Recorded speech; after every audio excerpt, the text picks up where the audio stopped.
Hi అందరికీ. అందరెలా ఉన్నారు? నేనైతే చాలా బాగున్నాను. మీరు బాగుండాలని మనస్ఫూర్తిగా కోరుకుంటున్నాను. ఇగ మార్నింగ్ అయితే మస్తు చలి పెడుతుంది. ఇగ లేవగానే ఫస్ట్ అయితే హీటర్ ఆన్ చేసి ఇగ నా వ్లాగ్ అయితే స్టార్ట్ చేశాను. బియ్యం కడిగి అన్నం అయితే పొయ్యి మీద పెట్టినా. ఇప్పుడు టైమ్ వచ్చేసి 5:10 అవుతుంది. నేను 5 గంటలకే లేసి బియ్యం అయితే పొయ్యి మీద పెట్టినా. ఈరోజు పిల్లలకి బాక్స్‌లోకి ఎగ్ రైస్ చేయమని ఎప్పటినుంచో కన్నయ్య అయితే అడుగుతున్నాడు. నేనేమో రేపు చేస్తా, రేపు చేస్తా అంటూ ఇగ నైట్ అయితే అన్నం వండలేదు. ఇంకా మర్చిపోయానని చెప్పి ఇగ మార్నింగ్ లేవగానే ఫస్ట్ అయితే అన్నం వండిన తర్వాత అన్నం వండే వరకు ఒక 45 మినిట్స్ అయితే అయింది. ఆ తర్వాత పిల్లలకైతే ఎగ్ రైస్ చేస్తున్నాను. ఇప్పుడు ఎగ్ రైస్ అంటే నేను సాస్‌లు అలా ఏమేసి చెయ్యను. ఎందుకంటే అలా సాస్‌లు అవన్నీ వేసి చేసుకుంటే అప్పటికప్పుడు వేడి వేడిగా తింటే బావుంటది. కానీ టిఫిన్‌లోకి తింటే కొంచెం డ్రై అయినట్టుగా అనిపిస్తది నాకు. ఇక పిల్లలకి గూడా ఇదే ఇష్టము సింపుల్‌గానే. ఫస్ట్ మనం ఎగ్ ఫ్రై ఎట్లా చేస్తాం అట్లనే చేసిన. ఫస్ట్ కడాయిలో నూనె పోసుకొని కొంచెం జీలకర్ర, ఆనియన్స్ ఏసుకొని అవి మంచిగా ఫ్రై అయిన తర్వాత కొంచెం అల్లం వెల్లుల్లి పేస్టు, తర్వాత పసుపు, కారం, ఉప్పు, ధనియాల పొడి ఏసుకొని మంచిగా అయితే ఫ్రై చేసుకున్న తర్వాత ఇప్పుడొక 3-4 ఎగ్స్ అయితే కొట్టేసుకుంటాను. ఇగ మా సార్ అన్నాడు గదా! ఎగ్ ఫ్రైడ్ రైస్ చేస్తుంటే నాకైతే ఎగ్ ఫ్రైడ్ రైస్ ఏమొద్దు. నాకింకా వేరే టిఫిన్ ఏమన్నా జెయి అంటే, ఇగ నేనేమో అందరికి కావాల్సినంత అన్నం వండేసాను కదా! మరి నువ్వు ఎగ్ వద్దంటున్నావు మరెట్లా అంటే, సరే పొటాటో రైస్ చేయమంటే పొటాటో రైస్ అయితే జేషినా. ఒక పొటాటో కట్ చేసి ఎప్పటి లెక్కనే చేషినా. కాకపోతే నిమ్మకాయ ఎందుకు ఎక్కువ పిండినా అంటే, మా సారు కొంచెం పుల్ల పుల్లగా ఉండాలని చెప్పి మా సారంటే, ఇగ తనకు కావాల్సినంతగా ఒక లెమన్ అయితే మొత్తం పిండేసి రైస్ అయితే జేషినా. ఇగ జూస్తారు గదా! పొద్దుగాల లేషినా 5 గంటలకు లేషి ఒకవైపు అన్నం వండి, దాన్ని మళ్ళా రైస్ చేస్తుంటే, మళ్ళా దీంట్లో మా సార్‌కంట సెపరేట్ రైస్ అంట. మార్నింగే కొంచెం అడ్జస్ట్ అయితే మంచిగుంటదిగా అని జెప్పి నాకనిపిస్తది. ఇప్పుడు ఎట్లాగో నేను ఎగ్ రైస్ చేస్తున్నాను కాబట్టి, ఒక 4, 5 ఎగ్స్ ఏసి తనకు గూడా చేసిచ్చేదాన్ని. కానీ తనకంట తినాలనిపిస్తలేదంట. ఇగ సర్లే పొటాటో రైస్ ఎంతలో చేసేస్తాం అనేసి నేను గూడా రైస్ అయితే చేసేసి పక్కనైతే పెట్టినా. ఇప్పుడు పిల్లల కోసమయితే ఎగ్ రైస్ అయితే కొంచెం చేస్తున్నాను. మీ అందరికీ తెలుసు గదా! ఇప్పుడు చలికాలం అని చెప్పి నేను మధ్యాహ్నం అన్నం అయితే వండుతున్నాను. ఇగ మార్నింగ్ టైమ్‌ల కొంచెం నాకు ఆకలైతది గాబట్టి కొంచెం ఈ మధ్యలో టిఫిన్ తినడం అయితే స్టార్ట్ జేసినా. ఇగో ఎగ్ రైస్ గూడా అంతే. పిల్లలకి కొంచెం బాక్స్‌లోకి పెట్టి నాకైతే మిగులుతది. నేను రైస్ చేసినంక నాకేమనిపించిందంటే ఎగ్గులు ఇంకొకటేస్తే బావుండని జెప్పేసి అనిపిచ్చింది. దాంట్లో ఎగ్స్ అనేవే కనిపిస్తలేవు. ఇగ తర్వాత మా సార్‌కైతే పొటాటో రైస్ బాక్స్ నిండా పెట్టేసాను. ఇగ నేను జెప్పినా గదా! నీకోసమే రైస్ చేసినా కాబట్టి మొత్తం నీకే పెట్టేస్తా అని జెప్తే, ఇగ మా సారయితే ఎక్కువ పెట్టకని జెప్పిండు. ఇగ అయినా గూడా నేను చేసినంత రైస్ మొత్తం ఆయన బాక్స్‌లోనే పెట్టి, ఇగ పిల్లలకి గూడా బాక్స్ అయితే పెడుతున్నాను. నేను వీడియో రికార్డ్ చేసేటప్పుడు కొంచెం ఫోను టార్చ్ లైట్ అనేది ఆన్ చేస్తాను కాబట్టి రైస్ మరీ వైట్‌గా అనిపిస్తుంది. వైట్‌గా ఏం లేదు. కొంచెం యెల్లో కలర్‌లో ఉంది. ఇగ విషమకి మా సార్‌కైతే బాక్స్ ఇచ్చేస్తే వాళ్ళైతే స్కూలుకి వెళ్ళిండ్రు. నేను కన్నయ్యని రెడీ చేసినా. కానీ కన్నయ్యకి ఇంకా 15 మినిట్స్ టైమ్ ఉంది. ఈలోపుగా బయటైతే కడిగేస్తున్నాను నేను. ఇదేంటి అంటే ఇక్కడ మా చుట్టూ చెట్లు ఉండడం వల్ల ఆ చెట్ల నీడ అనేది మొత్తం ఇంట్లోనే పడతది. అక్కడక్కడ కొంచెం ఇట్లా నీడ రాకుండా మొత్తం చెమ్మ చెమ్మగా అయిపోతది కాబట్టి ఇది మొత్తం ఇట్లనే ఉంటది. ఎంత క్లీన్ చేసినా గూడా ఈ క్వార్టర్ ముందు ఇట్లనే ఉంటది. అందరి క్వార్టర్‌ల ముందు గూడా ఇట్లనే కొంచెం నల్ల నల్లగా ఉంటది గానీ తెల్లగా ఏముండదు. నేను చాలా సార్లు రుద్దినా గూడా అదేం పోలేదు. మనకేంటంటే ఏదైనా ఒకటి మనం కొత్తగా కట్టించినప్పుడు దాన్ని మేనేజ్ చేసుకుంటూ పోతే అన్నీ నీట్‌గా ఉంటాయి. మన ముందున్న వాళ్ళు మొత్తం ఆగం జేసి వచ్చిన తర్వాత మళ్ళా మనం వచ్చినప్పుడు అన్నీ నీట్‌గా ఇట్లా తెల్లగా ఉండాలంటే ఉండలేవు కదా! ఈ బండలు గూడా అంతే. మాకన్నా ముందు ఇక్కడ ఒక 4, 5 ఫ్యామిలీసే ఉన్నారంట. కానీ మేము మా సార్ వచ్చే కన్నా ముందు ఒక మేడం వాళ్ళుంటే వాళ్ళైతే బీ టైప్‌కెళ్ళినంక మా సార్‌కైతే ఈ క్వార్టర్ ఇచ్చిండ్రంట. ఇగ జూస్తున్నారు కదా! ఈడనేమో చెట్టుంటది. ఆ చెట్టు వేర్లన్నీ ఈడ నేను ముగ్గేస్తాను గదా! ఇక్కడ సిమెంట్ అయితే వేసిండ్రు. అది పగులుతూ ఉంటది. నేను దాన్ని 3, 4 సార్లు సెట్ చేయించిన. ఇప్పటికి గూడా ఏమనుకున్నా అంటే కొంచెం అదంతా ఇట్లా తీసేసి తవ్విపిచ్చి కొంచెం ఫ్లాట్‌గా ఉండేటట్టుగా అయితే చేపిద్దామనయితే అనుకుంటున్నా. ఇగ మా సార్ అన్నాడు గదా! అక్కడ 2 పెద్ద చెట్లున్నాయి గదా! ఎంత చేసినా గూడా వర్కౌట్ అయ్యదు అని చెప్పి మా సార్ అయితే అన్నారు. ఇగ నేను కూడా బయటంతా కడిగేసిన తర్వాత కన్నయ్యని స్కూలుకి పంపించి ఇగ వచ్చైతే అలుకుతున్నాను. ఈరోజు ఇంట్లో పనులన్నీ చాలా చక్కగా పూర్తి చేసుకున్నాను. ఏంటంటే బయట అలికి ముగ్గేసినప్పుడు కొంచెం ఇంట్లో పని ఎక్కువగా ఉన్నట్టయితే నాకనిపిస్తూ ఉంటది. కానీ ఈరోజైతే అట్లేం అనిపియలేదు. నిదానంగానే చేసిన పనైతే ఈడ అలికి ముగ్గేస్తున్నానింకా. ఈడ అలికిన తర్వాత గేట్ దగ్గర కూడా అలుకుతాను గదా! నేను కడిగిన వెంటనే ఒక 10 మినిట్స్ తర్వాత అలుకుతాను కాబట్టి కొంచెం అంతా తడి తడిగా ఉంటది. మనం కొంచెం ఆరిన తర్వాత అలికితే ఇంకొంచెం రెడ్‌గా అయితే కనిపిస్తది. ఈడొచ్చేసి అయితే ముగ్గేస్తున్నాను. ఇదొచ్చేసి 6 చుక్కలు 6 వరుసలు ముగ్గనమాట. ఈ ముగ్గయితే వేస్తూ ఉన్నాను.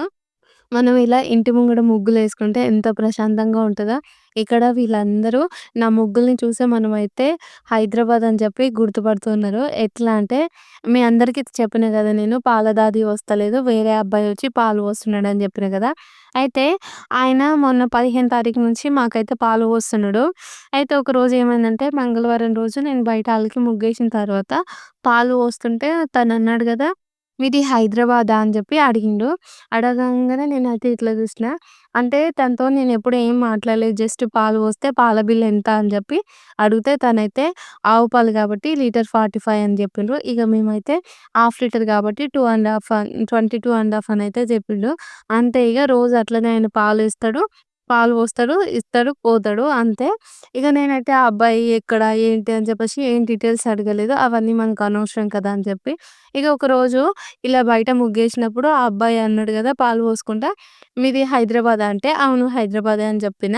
చెప్పిన తర్వాత నాకే కొంచెం నేను అడిగిన, ఇప్పుడు మనదేందంటే ఇక్కడ మనం అందరము ఎక్కడి నుంచి వచ్చినామో వాళ్ళకైతే ఐడెంటిఫై ఉండదు గదా!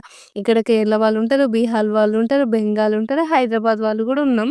అది మేమే. ఇగ ఆ అబ్బాయి కరెక్ట్ గెస్ చేసేసరికి నేను అడిగాను కదా!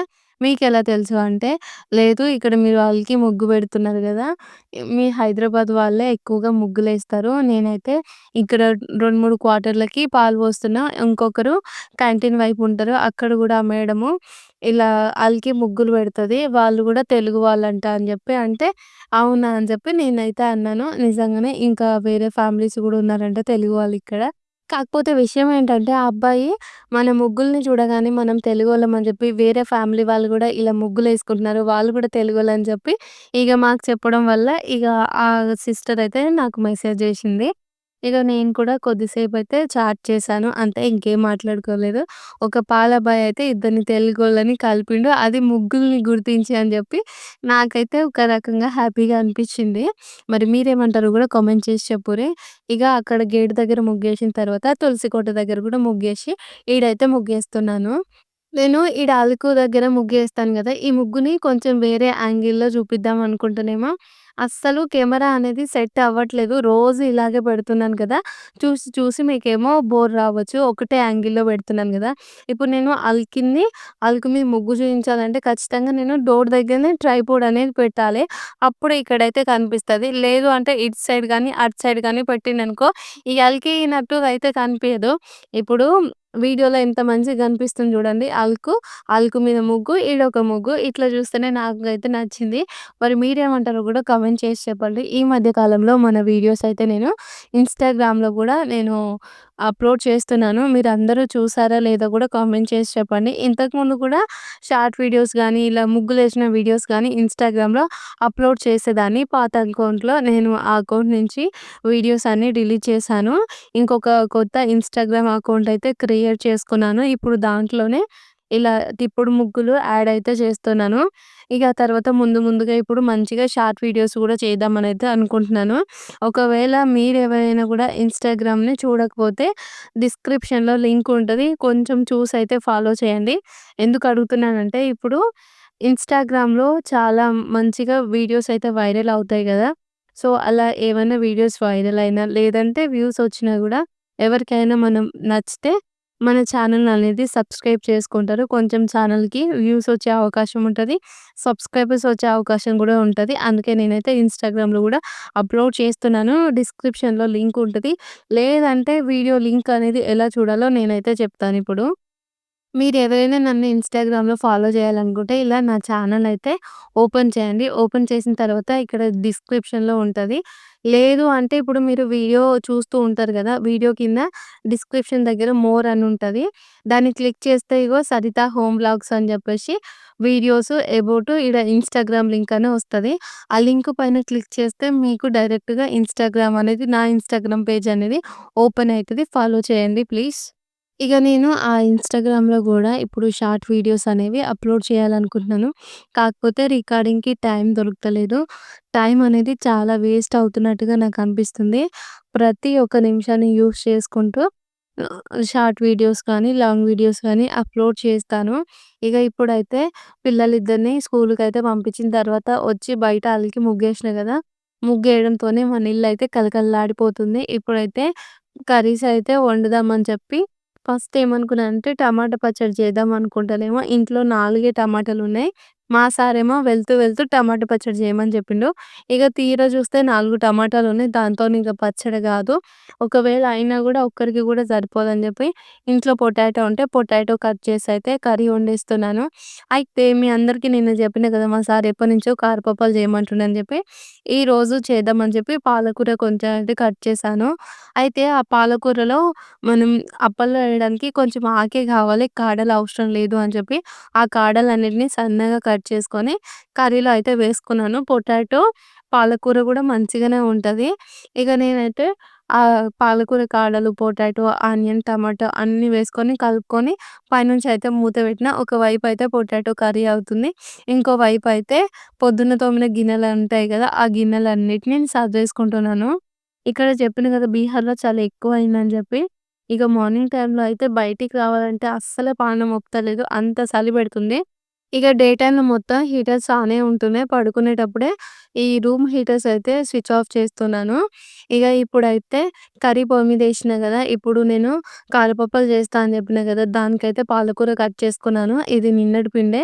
కాకపోతే మంచిగా జల్లెడ పట్టి ఎండబెట్టాను కాబట్టి పురుగంతా పోయింది. పాలకూరేసుకొని తర్వాత కొంచెం కారమేసుకున్నాను. 1 ½ స్పూన్ దాకా. కొంచెం సాల్ట్ అయితే వేసుకున్నాను. ఇప్పుడు కొంచెం అల్లం వెల్లుల్లి పేస్ట్ ఏసుకున్నాము. ఇదంతా మిక్స్ అయ్యేటట్టుగా కొంచెం కలిపేసుకోవాలి. ఎప్పుడైనా సరే మురుకులు గానీ, అప్పలు గానీ చేయడానికి మనం కొంచెం గోరువెచ్చడిగా నీళ్ళైనా లేదంటే కొంచెం బాగా మసలబెట్టిన నీళ్ళన్నా వేసుకొని అంతా కలిపి కొంచెం పిండినైతే 5 నిమిషాలు సెట్ అవ్వనియ్యాలి. అట్లయితే అప్పలనేవి చాలా క్రిస్పీగా వస్తాయి. మా అమ్మ వాళ్ళు, అత్తమ్మ వాళ్ళు ఇదే మెథడ్ అయితే ఫాలో అయితారు. నేనేం చెప్పినా అంటే మా సార్‌కి, ఎట్లైనా ఈ కారపప్పులు చేస్తున్నాను గదా! ఈ పిండి అంతా కలిపి కిలో పిండి గూడా లేదు. దీంతో పాటుగా కొంచెం ఎక్స్‌ట్రాగా 1 కేజీ వరకు పిండి తీసుకురమ్మని మా సార్‌కి జెప్తే, మా సార్ అన్నాడు గదా! ఇప్పుడు ఇవి జెయ్యి వారం లోపల ఇవి అయిపోతాయి. ఆ తరువాత మళ్ళా పిండయితే పట్టించుకొస్తా అని జెప్పిండు. మా సార్‌కి ఎంత చెప్పినా అర్థం కాదు. ఈ వారం రానే రావు. మీరు 2, 3 రోజులలో వీటిని అయిపోగొడతారంటే, మా సారేమో అట్లేం కాదని మా సార్ అంటుండు. ఇగ పిండయితే కలుపుకున్న తర్వాత కారపప్పులయితే చేస్తున్నాను. ఇక నిజంగా చెప్పాలంటే నాకు పిండి వంటలు అంత పర్ఫెక్ట్‌గా ఏం రావు. ఈ కారపప్పులయితే అట్నో ఇట్లా చేసేస్తా గానీ, మురుకులయితే ఎన్ని సార్లు చేసినా గూడా మంచిగొస్తలేవు. మంచిగొస్తలేవంటే ఒక్కొక్కసారేమో మురుకులు చేస్తాం గదా! మధ్యలో మంచిగా హోలొచ్చి చాలా చాలా సాఫ్ట్‌గా ఉంటున్నయి. చాలా సాఫ్ట్‌గా అంటే క్రిస్పీగా ఉన్నా గూడా నోట్లో వేసుకోగానే కరిగిపోతాయంటారు గదా! అగో గట్లుంటాయి. కొన్ని సార్లునేమో మళ్ళా మురుకులు చేస్తేనేమో చాలా గట్టిగా అయిపోతున్నాయి. మళ్ళా కొన్ని సార్లునేమో ఒకటే పిండిలా కొన్ని సార్లునేమో కొన్ని మురుకులకేమో హోలొస్తది. మధ్యలో కొన్ని మురుకులకేమో రాదు. కొన్నేమో క్రిస్పీగా మంచిగా నోట్లో వేసుకుంటే కరిగిపోయేటట్టు ఉంటాయి. కొన్నేమో చాలా గట్టిగా అయిపోతాయి. ఇగ తర్వాత ఇంకోటి చాలామంది సన్నపూస మురుకులు జేస్తారు గదా! అదే మిక్చర్‌లాగా. అలా నేను చెయ్యాలని ఎన్ని సార్లు ట్రై చేసినా సరే చాలా హార్డ్‌గా మురుకులన్నీ గట్టి గట్టిగా వస్తున్నాయి. ఇగ నేనైతే మురుకులు చేయడం ఎప్పుడు నేర్చుకుంటానో ఏమో! నాకేమో అది సన్న మురుకులంటే చాలా అంటే చాలా ఇష్టం. కానీ నాకు ఎన్ని సార్లు జేసినా గూడా సెట్టే అవుతలేవు అవి. ఇగ అందుకే నాకు గూడా చేసి చేసి కొంచెం బోర్‌గా అనిపిచ్చింది. మొన్న అయితే చేశాను గదా! దసరా తర్వాత మురుకులు అవి కొంచెం మంచిగా వచ్చినాయి.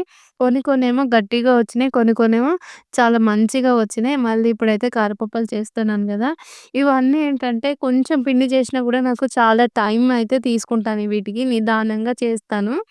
ఫస్ట్ అయితే ఇక కారపప్పుల పిండంతా కలుపుకున్న తర్వాత ఒక్కొక్కటి పిండి ముద్ద తీసుకొని దాన్ని కొంచెం ఆయిల్‌లో ఆయిల్‌లో అప్లై చేసుకొని, అదే ఆయిల్‌లో ముంచి లేదంటే పాలిథీన్ కవర్‌కి ఆయిల్ అప్లై చేసుకొని కారపప్పుల్లో ఒత్తేసుకుంటే అప్పలైతే రెడీ అయితాయి.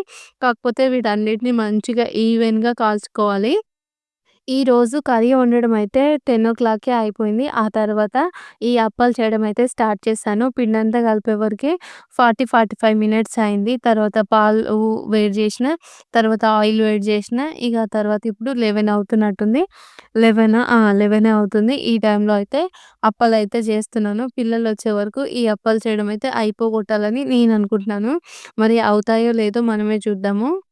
మీరు అబ్జర్వ్ చేసిండ్రా? ఈ మధ్య కాలంలో మన వీడియోస్ అయితే ఎప్పుడు వీడియోస్ టైమింగు ఈవినింగ్ 6:00 కదా! ఇప్పుడైతే 4:11 మినిట్స్‌కైతే అప్‌లోడ్ చేస్తున్నాను. అది కూడా ఈవినింగు. మీరందరూ అబ్జర్వ్ చేశారో లేదో గూడా కామెంట్ చేసి చెప్పుర్రి. ఎందుకు 4:11కి పెడుతున్నా అంటే నాకైతే నిజంగా చెప్తున్నా ఈ 4:00కి పెట్టడం ఇష్టమే లేదు. నాకు 6:00 పెట్టడమే ఇష్టం. కాకపోతే ఏంటి అంటే నేను చాలా అంటే చాలా ఆలోచించాను. ఇప్పుడు 6:00 వీడియో పెట్టడం వల్ల చాలామంది అంటే మన సబ్‌స్క్రైబర్స్ కూడా వెంటనే వీడియో అనేది ఓపెన్ చెయ్యట్లేదు. ఎందుకంటే ఈవినింగు అందరం అయితే సీరియల్ బిజీలో ఉంటాం కదా! మంచిగా ఫేవరెట్ సీరియల్స్ అన్నీ వస్తుంటే ఇగ మన 6:00 వ్లాగ్ ఎవరు చూస్తారు అని చెప్పి నాకనిపిస్తుంది ఈ మధ్య కాలంలో. మళ్ళీ ఆ తర్వాత ఏంటి అంటే ఇప్పుడు మనం ఎప్పుడైనా సరే ఇంట్లో ఎవరు లేనప్పుడే వీడియోస్ కానీ, ఫోన్ గానీ చూస్తాము. అదే పిల్లలు కానీ అంటే ఇంట్లో వాళ్ళు ఎవరైనా ఉన్నా కొంచెం మనం ఫోనయితే చూడలేం గదా! అందరూ పొద్దున్న పనికెళ్ళి సాయంత్రం ఈవినింగ్ వరకల్లే వస్తారు. అదే ఈవినింగ్ 6:00 నేను వీడియో పెడితే చాలామంది వాళ్ళ ఫ్యామిలీ వాళ్ళు ఇంట్లో ఉండడం వల్ల వీడియోస్ అనేది ఓపెన్ చేయకుండా, చూడకుండా అయితే అలాగే ఉంటున్నారని నాకనిపిస్తుంది. అందుకే ఈవినింగు 4:11కయితే వీడియో అప్‌లోడ్ చేస్తున్నాను. అప్పుడేంటి అంటే కొంచెం ఎక్కువ మంది మన డైలీ ఫాలో అయ్యేవాళ్ళు ఖాళీగా ఉన్నప్పుడు 4:00 అట్లా చాయ్ తాగుకుంటూ వీడియోస్ చూస్తారు అని చెప్పి వీడియో టైమింగ్స్ అయితే 6 నుంచి 4:11కి మార్చాను. మరి దీంట్లో మీకెవరికైనా సరే 4:00 పెట్టడం ఇష్టం లేకపోతే కూడా కామెంట్ చేసి చెప్పుర్రి. ఎక్కువ మెసేజెస్ వస్తే 4:00కే అప్‌లోడ్ చేస్తాను. లేదు అంటే 6:00 మరి మీరేమంటారో కూడా చెప్పుర్రి. 6 గంటలకు అప్‌లోడ్ చేయనా వీడియో అనేది, 4 గంటలకు అప్‌లోడ్ చేయనా? కామెంట్ అయితే జేసి చెప్పుర్రి మర్చిపోకుర్రి. ఇగ ఈడైతే నిదానంగా అప్పలైతే చేసుకుంటున్నాను. ఈ అప్పల్లో పాలకూర ఏశాను గదా! చాలా అంటే చాలా మంచిగా వచ్చినాయి. ఈ అప్పలన్నీ చేయడానికి నాకు 2:30 గంటలు పట్టింది. అయినా గూడా టేస్ట్ మంచిగున్నాయి గాబట్టి నిదానంగా ఈ అప్పలన్నిటిని చేస్తున్నాను. ఇగ చూస్తున్నారు గదా! పాలకూర ఏసి చేశాను. మంచిగా కాలుతున్నాయి. ఇది ఏంటి అంటే నేను యూజ్ చేసే గ్యాసా తెలీదు. లేకపోతే కడాయి పల్చగుందా తెలవదు గానీ కొంచెం సైడ్‌లన్నీ ఊరికనే మాడిపోతూ ఉంటాయి. అందుకే ఇలా అయితే నేను కొంచెం పక్కనే ఉండి దోరగా అయితే అన్నిటిని ఫ్రై చేసుకొని అప్పాలు చేయడం అన్నీ అయిపోయిన తర్వాత ఒక్కొక్కటి అయితే ఈ డబ్బాలో పెట్టేస్తున్నాను. ఈ డబ్బా మొత్తం నింపిన గదా! 2 రోజులలోనే ఈ డబ్బా మొత్తం మా వాళ్ళు ఖాళీ చేస్తారు. మురుకులన్నా అంత ఎక్కువగా తినరు గానీ, కారపప్పులు వాళ్ళకైతే చాలా ఇష్టం. ఎక్కువగా తింటూ ఉంటారు. ఇగ ఇప్పుడైతే ఈ బాక్స్‌లో అయితే పెట్టిన గదా! ఇవొచ్చేసేమో క్యాప్ పెట్టి పెడతాను రేపు తినడానికి. ఆ ప్లేట్‌లో ఉన్నాయేమో ఇప్పుడు అన్నం తినడానికైతే పక్కన పెట్టినా చూస్తున్నారు గదా! పాలకూర, కారపప్పులు ఎంత మంచిగొచ్చినాయంటే నిజంగా నేను చేశాను అని చెప్తలేను. మంచిగొస్తే మంచిగొచ్చినాయని, చెడ్డగొస్తే చెడ్డగొచ్చినాయని అయితే చెప్తాను. ఇగ అప్పలైతే పక్కన పెట్టినా. ఈ మధ్య కాలంలో మీరందరూ చూస్తున్నారు గదా! ఇన్‌స్టాగ్రామ్‌లో బాగా ట్రెండ్ అయితున్న ఆమ్లెట్ వచ్చేసి బాయిల్డ్ ఎగ్ ఆమ్లెట్. అదే అండి ఫస్ట్ మనం ఎగ్‌ను ఉడికించుకున్న తర్వాత ఒక చిన్న ఇలాంటి కడాయిలో కొంచెం నూనె పోసుకొని దాంట్లో ఎగ్గేసి పైనుంచి ఆమ్లెట్ ఏసి, ఇక తర్వాత కొంచెం ఆనియను, కొంచెం కొత్తిమీర అయితే చల్లి ఈ బాయిల్డ్ ఎగ్ ఆమ్లెట్ అయితే చేస్తున్నారు కదా! నేనేమనుకున్నానంటే నేను కూడా ఈ ప్రాసెస్ చేసి ఇన్‌స్టాగ్రామ్‌లో, యూట్యూబ్‌లో అప్‌లోడ్ చేస్తే కొంచెం వీడియోస్ అనేవి పబ్లిక్‌లోకి పోతాయేమో అనుకోని నేనైతే ట్రై చేస్తున్నాను. నేను ఏమంటా ట్రై చేసినో ఏమో ఆయిల్ అయితే కొంచెం తక్కువ పోషిన కదా! ఎగ్ ఎయగానే ఇంకొకటి పైనుంచి ఆమ్లెట్ ఎయగానే అది సైడ్‌కి పడిపోయింది. కొంచెం ఆయిల్ అనేది తక్కువ పోయడం వల్ల ఇది ఆ చిన్న కడాయికి ఆ ఎగ్ అంతా అంటుకుపోయి ఎగ్ ఆమ్లెట్ కాస్త బాయిల్డ్ ఎగ్ ఫ్రై అయితే అయింది. ఇగ నేను ఈ రెసిపీ అయితే ఫెయిల్ అయిపోయాను. ఇగ చేసేదేముంది పిల్లలొచ్చిన తర్వాత వాళ్ళకి అన్నం పెట్టి పెట్టడమే. ఇగ మా వాళ్ళొచ్చిన తర్వాత లంచ్ అయితే కంప్లీట్ చేసుకొని, ఈవినింగ్ గిన్నెలు గూడా తోమేసుకొని పిల్లల్ని చదివించాను. టైమొచ్చేసి 4:30 అట్లా అవుతుంది. విషమనైతే డాన్స్ క్లాస్ పంపించి, నేనైతే చాయ్ పెట్టుకుంటున్నా. ఈ చాయ్ ఏంటి అంటే నేను ఈ చాయ్ లేకుండా ఉండలేను, లేకపోతే అది ఇదనైతే నేను చెప్పలేను గానీ, ఈ చాయ్ అనేది జస్ట్ నేను టైమ్ పాస్ కోసమే తాగుతూ ఉన్నాను. ఈరోజు చక్కెర అయితే అయిపోయింది. మా సారు నిన్ననే చెప్పిన చక్కెర అయిపోయిందంటే షాప్‌కెళ్ళి ఏం తీసుకురాలేదు. అందుకే ఇంట్లో బెల్లం ఉంటే బెల్లంతోనైతే చాయ్ పెడుతున్నాను. అయితే మనము డైరెక్ట్‌గా ఇలా పాలల్లో బెల్లం వేస్తే పాలనేవి కొంచెం పగిలిపోతూ ఉంటాయి. ఫస్ట్ ఏం చేసినా అంటే నేను అది గిన్నెలో కొన్ని నీళ్లు పోసుకున్న తర్వాత దాంట్లోనే కొంచెం అల్లము, తర్వాత ఈరోజు ఇలాచి ఈ 2 కలిపి దంచేసాను. ఆ తర్వాత కొంచెం బెల్లము, తర్వాత టీ పొడి గూడా యేసుకొని బాగా మసిలిన తర్వాత ఇంకొక హీటర్ మీద పాలు వేడి చేసుకొని, ఇగ మసిలిన డికాషన్‌లో పోసి చాయ్ అయితే పెట్టుకొని చాయ్ తాగిన తర్వాత, మళ్ళా ఇగ పిల్లల్ని చదివించి, ఇల్లు ఊకి ఇదంతా పని అయిపోయిన తర్వాత, నైట్ అయితే రేపు అప్పం వేయడానికి పిండైతే కలుపుతున్నాను. మొన్న చెప్పినా గదా! కేరళ వాళ్ళు ఇలా అప్పం చేస్తుండ్రని జెప్పి. అదైతే మా సార్ ఎప్పటినుంచో ట్రై చెయి అని జెప్తే నేనేమో కల్లు గదా! పుల్ల పుల్లగా వాసనొస్తదని జెప్పి నేను జేస్తలేను. ఇగ మా సారేమో మొన్న తీసుకొచ్చినప్పుడు ట్రై జేషినా గదా! చాలా స్పాంజీగా వచ్చింది గదా! ఇగ అప్పుడు నేనేమనుకున్నానంటే కొంచెం ఒక 2, 3 గ్లాసుల కల్లుండే. అప్పుడు నేను చేసిన రెసిపీ అనేది మంచిగొస్తే ఆ కల్లుని ఫ్రిడ్జ్‌లో బెడతాను. లేదు అంటేనేమో పడబోస్తాననుకున్నాను. తెల్లారి జేసిన తర్వాత అవైతే మంచిగా వచ్చినాయి గదా! మా సారేమో తిని ఒక్క 2 రోజులు గూడా కాలే మళ్ళీ అడుగుతుండు అప్పం జెయి అని జెప్పి, ఇగ ఈరోజైతే చేస్తున్నాను. ఫస్ట్ బియ్యము, అటుకులు నానబెట్టుకొని కొంచెం కొంచెం కల్లేసుకుంటా వాటన్నిటిని దోస పిండి లెక్క మంచిగా అయితే పిండిని రుబ్బుకొని ఒక గిన్నెలో పోసుకొనైతే పక్కన పెట్టుకున్నాను. ఈ లోపుగానే మా సారయితే సాయంత్రము వెజిటబుల్స్ అయితే తీసుకొనొచ్చిండు. ఇగ ఇవన్నిటిని ఇప్పుడు ఫ్రిడ్జ్‌లో అయితే సదురుకోవాలి. రోజు ఒకటే రకం వెజిటబుల్స్ అయితే నాకు బాగా చిరాకొస్తుంది గానీ, మా సార్‌కేందంటే ఏదైనా సరే ఒక్కసారి తిన్నప్పుడు అది నచ్చిందనుకో అది ఊకే చేపిస్తాడు. ఈ వెజిటబుల్స్ అన్నీ ఫ్రిడ్జ్‌లో అయితే పెట్టేస్తాను. ఈ వ్లాగ్ అయితే ఎండ్ చేస్తున్నాను. మరి మీ అందరికి ఈ వీడియో నచ్చితే లైక్ చేసి మన ఛానెల్‌ని సబ్స్క్రైబ్ చేయండి. ఓకే ఫ్రెండ్స్ బాయ్ మరి. Good night.